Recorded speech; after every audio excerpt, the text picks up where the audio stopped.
Last question, elections అయిపోవడం ఒక ఎత్తు, ఎలక్షన్ లో పెట్టిన ఖర్చు ఒక ఎత్తు, ఎలక్షన్లు అయిపోయిన తర్వాత మళ్ళీ మనం అన్ని షీట్స్ ఓపెన్ చేయాలి కదా, ఎక్కడెక్కడ పెట్టినాం, ఏమేం చేసినాం, ఎంత ఖర్చు అయింది ఏంది అని.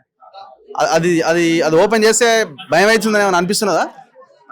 ఈ నవీన్ యాదవ్ భయపడేటోడు చెప్పినా కదా మీకు. ఖర్చు తడిసి మోపడైంది అంటున్నా నేను. ఖర్చు తడిసి లాస్ట్ టైం చెప్పిన 20-25 లక్షలు అని, ఇప్పుడు 5 లక్షలు పెరిగినట్టుంది. 30 లక్షలు ఒక బూత్ కు సరిపోదు అన్న. ఏమో మరి, నువ్వు అంత ఖర్చు పెడితే మరి మీలాంటి వాళ్ళు కూడా రాజకీయాలకు రావాలా, ప్రజాసేవ చేయాలి. Anyway, thank you very much and all the best. మేమైతే ఒకటే చెప్పదలుచుకున్నాం. ఒక నిమిషం ఇదే అసలైంది ఇదే అన్న, అసలైంది మేము మాత్రం ఫాలో అప్ చేస్తాం, మేము మాత్రం వదిలిపెట్టాం ఎవరిని.